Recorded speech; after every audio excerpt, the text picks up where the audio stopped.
Hola, hola, ¿qué tal amigos? ¿Cómo están? Es un placer volver a estar con ustedes hoy en un nuevo capítulo más. Estamos aquí con el anfitrión de este canal, Dieguito.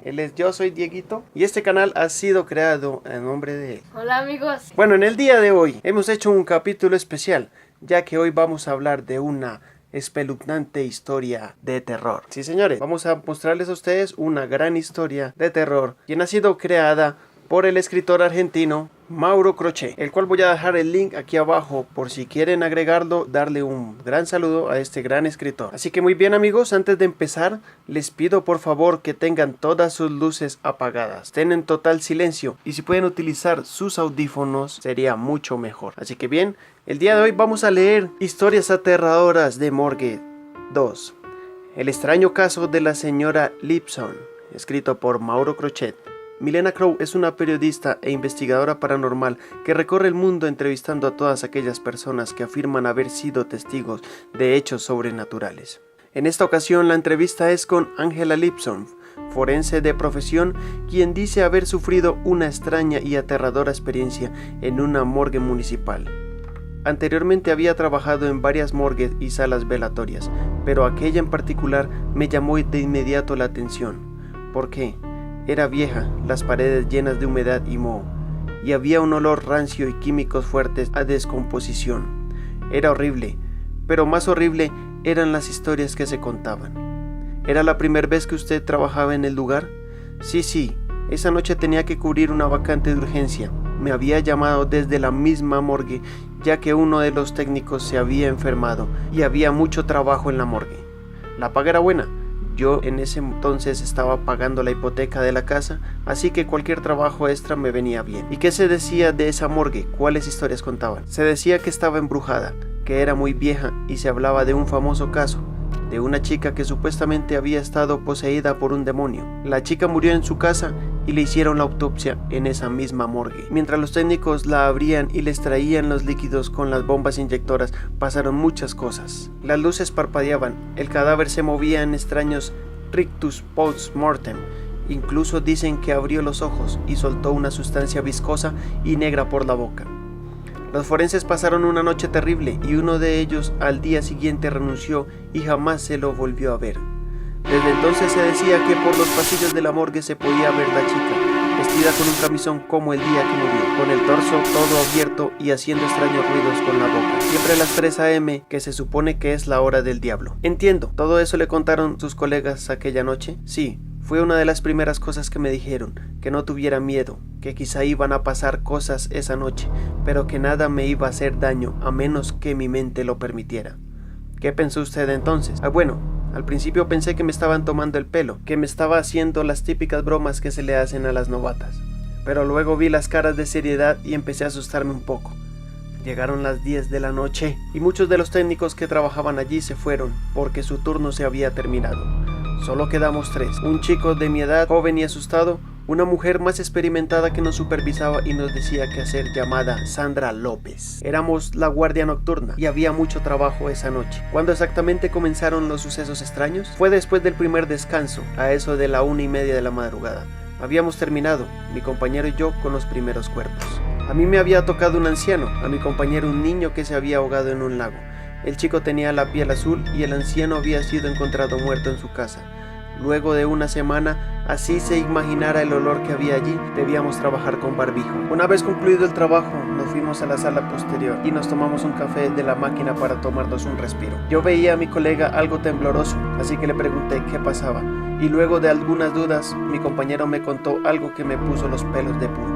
Dijo que, mientras trabajaba en las cavidades nasales, creía haber visto que los labios del niño se estiraban en una especie de sonrisa siniestra. Eso me dio un escalofrío, ya que mientras yo trabajaba sobre el cuerpo del anciano, creía haber visto por el rabillo del ojo que él hacía lo mismo. ¿Qué hizo usted al respecto? Lo que hago siempre que me encuentro con algo que no puedo entender, pensar en otra cosa. Miré a mi alrededor, vi que la morgue estaba muy quieta y pregunté a mi compañero si había visto a Sandra, la supervisora. Mi compañero se llamaba Carlos, alzó la cabeza extrañado y dijo que no la veía desde hace rato.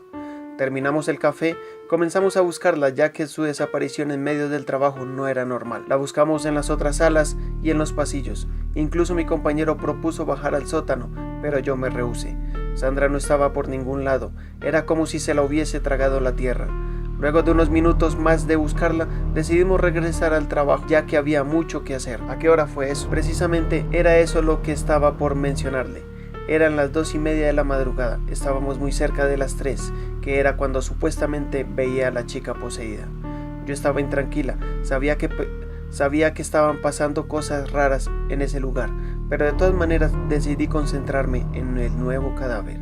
Era una anciana de 74 años, que según el historial se había suicidado luego de una larga enfermedad. Al cabo de un rato, estaba enfrascada en el trabajo y en cierta forma había conseguido olvidarlo de la extraña desaparición de Sandra. Estaba extrayendo el líquido de los pulmones cuando las luces del techo empezaron a fallar. Miré de inmediato hacia mi compañero, que había estado encargándose de un hombre de unos 40 años, pero no lo encontré. Yo había estado tan concentrada en mi trabajo que no lo había visto irse. Mi compañero había dejado al cadáver cubierto por una sábana, como si ya hubiese terminado el trabajo, aunque claro, era imposible porque hacía menos de media hora habíamos comenzado. «Carlos», pregunté, pero nadie respondió. Pensé que quizás se había ido al baño. La sala de la morgue estaba en un silencio que ponía los pelos de punta. En ese entonces las luces fallaron de nuevo y terminaron por apagarse. Quedé en la completa oscuridad. Y fue allí que pasó lo que bueno. Todavía después de tanto tiempo me sigue dando escalofríos. Sentí que alguien me agarraba. Me agarraba en la oscuridad por una de mis muñecas. Grité y me zafé de esos dedos y corrí en la dirección a lo que yo pensaba estaba la puerta. Pero en la oscuridad debí haberme confundido porque choqué contra una pared y me golpeé la cabeza. El golpe me hizo caer hacia atrás y durante un momento creo que perdí la conciencia.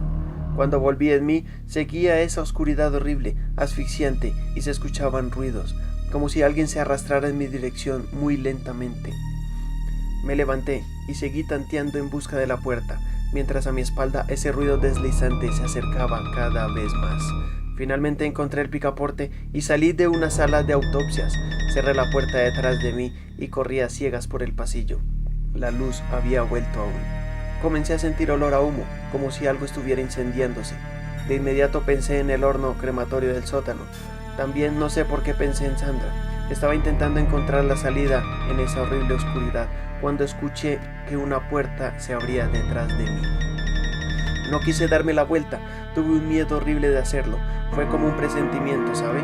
Porque en ese instante tuve la horrible certeza de que detrás de mí había una figura blanca de encamisón, el pecho abierto en dos, chorreando una baba negra por la boca. Lo supe, que era aquella chica endemoniada. Su espíritu había quedado en el lugar y ahora me estaba siguiendo por aquel oscuro corredor.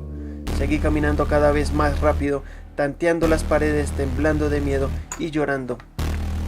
Empecé a toser por el olor a humo. La vista por un momento se me nubló. Luego de dar varias vueltas en la oscuridad, con aquel olor a humo cada vez más metiéndose en mis pulmones y asfixiándome, encontré la puerta de salida. Salí a la calle gritando y tosiendo. La gente que pasaba me miraba y se apartaba de mí. Debía parecer una loca. Crucé la calle despavorida sin mirar hacia ningún lado, y cuando vi la trompa del coche que se acercaba ya era tarde. Sentí un golpe brutal y salí despedida. Me desmayé y me desperté en un hospital con una contusión. Me desmayé y me desperté en un hospital con una contusión horrible en la cabeza. Había una enfermera a mi lado anotando algo en una planilla. Era una mujer vieja y de aspecto bondadoso. Al ver que había despertado me sonrió y me preguntó que si estaba bien, y yo, recordando la noche de pesadilla que acababa de vivir, le conté todo, y vi que mientras le contaba la enfermera palidecía. «¿Usted dice que trabajó en una noche en la morgue de San Sebastián?», me preguntó cuando terminé mi relato. «Sí, en esa misma», le dije. «¿Por qué me pregunta eso?». Pero la enfermera se negó a responder y se fue sin decirme nada. Estuve en el hospital durante 2 días y durante ese tiempo nadie me decía nada. Esquivaban mis preguntas. Yo estaba desesperada, no entendí nada, pensaba que estaba volviéndome loca. Pero ¿por qué nadie quería hablar conmigo? ¿Por qué se comportaban de esa forma tan rara? Incluso los médicos me esquivaban y no querían hablarme de lo sucedido. Recién cuando me dieron de alta, la vieja enfermera comenzó a explicarme. Dijo que no me había contado la verdad por orden de los médicos, ya que yo estaba muy nerviosa y no quería que me pusieran más nerviosa aún. ¿La verdad?, le dije a la enfermera. ¿Qué verdad? ¿De qué está hablando Helga?, así se llamaba la enfermera. La enfermera miró su reloj. Mira, mi turno ya terminó, así que si quieres te llevaré a un lugar y te explicaré todo, dijo. Y yo, que estaba muerta de curiosidad y temor, acepté. Fuimos juntas en taxi hacia la morgue de San Sebastián. Al llegar bajamos del taxi y quedé paralizada al ver lo que veía en mis ojos, porque el edificio de la morgue no era el sitio que yo recordaba. Su fachada estaba incendiada y las puertas y ventanas estaban clausuradas con madera. Fue entonces que recordé el olor a humo. ¡Dios mío! Se ha incendiado, le dije a Helga. Por favor, dime que no fue culpa mía. Sé que debía haber ido a ver los hornos crematorios, pero estaba muy asustada. Y Helga negó con la cabeza y me sujetó del brazo para calmarme. No es culpa tuya, para nada, dijo. Sencillamente porque estaba en la morgue, estaba abandonada desde hace muchos años. De no haber sido por Helga, que me sostenía, habría caído de traste al suelo. No puede ser, le dije. Yo estuve en ese lugar hace 2 noches atrás. El lugar funcionaba perfectamente, había un montón de técnicos trabajando. La enfermera me miró con compasión. Mi niña, has pasado los días más terribles, lo siento mucho por ti, pero es algo común. Cada tanto, la gente tiene visiones sobre esta morgue y puede ver las mismas cosas que has visto tú. ¿Quieres entrar a verlo con tus propios ojos? Le dije que sí, ya que me resultaba imposible de creer. Pero no podíamos entrar al edificio, está clausurado, le dije. Sin decir palabra, la enfermera me condujo al callejón y me hizo entrar por una ventana lateral. Cuando era chica jugábamos mucho en ese lugar. Conozco cada uno de sus recovecos, explicó.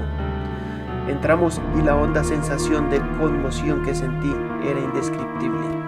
La morgue en el edificio parecía abandonada desde hacía 30 años, por lo menos. Las enredaderas y los yuyales crecían entre los muros. Habían sectores que estaban derrumbados y muchas paredes negras por el hollín de algún lejano incendio.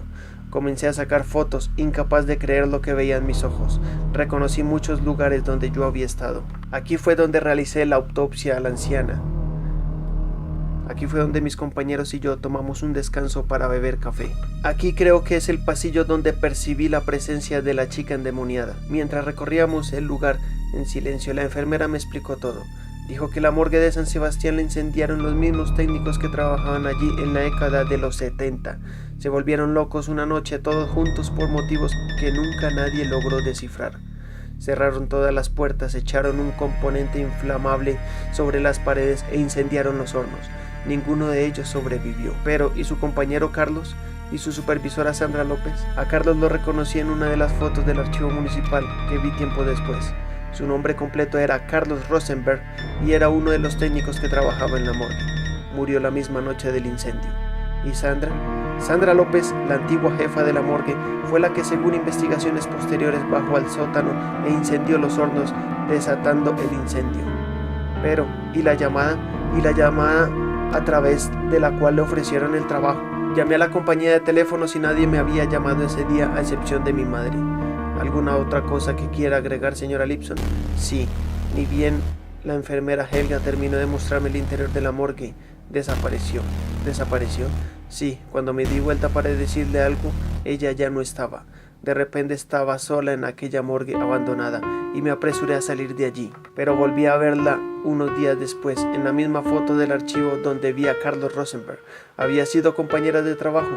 Ella también murió esa misma noche dentro de la morgue. Pero eso no es todo. ¿Hay más? Lamentablemente, para mis noches de pesadillas, sí.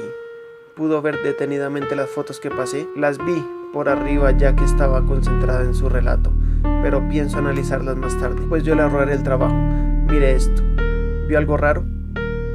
Ahora que lo menciona, me llamó la atención algo del fondo del pasillo, y precisamente era eso lo que pensaba ver más tarde. Parece una muchacha flotando 1 metro sobre el suelo. Tiene un camisón que parece manchado por sangre. La joven endemoniada, no lo sé. Ya no quiero pensar más en eso, Milena. Por el bien de mi salud emocional, ya no quiero hacerlo. Está bien, lo entiendo. Muchas gracias por su relato, señora Lipson. La chica supuestamente endemoniada que se menciona en el relato realmente existió y es una leyenda de los pueblos del interior de Entre Ríos, Argentina. Se dice que en la década del 70 una joven que asistía en la escuela de secundaria comenzó a comportarse de forma extraña. Se negaba a comer, tenía protuberancias en el rostro que cambiaban de forma y salía con los ojos negros en las fotos. Los médicos no supieron diagnosticarla, por lo que sus padres la llevaron a un sacerdote que le practicó un ritual de exorcismo durante 7 días y 7 noches, aunque al final el cuerpo de la chica no resistió y murió de un paro cardíaco. Llevaron el cuerpo a la morgue municipal para practicarle una autopsia, pero muchos técnicos se negaron a trabajar con ella. Decían que la chica abría los ojos y su rostro por momentos parecía el de un demonio. Fue enterrada en el cementerio y su tumba algún día de hoy visitada por extrañas y oscuras sectas que dejan velas negras sobre la lápida, aunque eso ya es otra historia. El extraño caso de la señora Lipson por Mauro Crochet. Que muy bien, amigos, espero que les haya gustado esta historia. Estamos acá con Dieguito y está asustado, está congelado, está aterrorizado. Así que bueno, amigos, nos vemos en otra historia más. Esperamos que les haya gustado esto y suerte es que les digo. Así que bueno, y no se les olvide también suscribirse, porque si no se suscriben esta muchacha va a ir a asustarlos y los va a perseguir. Los va a perseguir hasta que se suscriban. Dale like y comenta. Así que hasta luego, amigos. Despídete, hombre. Chao, amigos.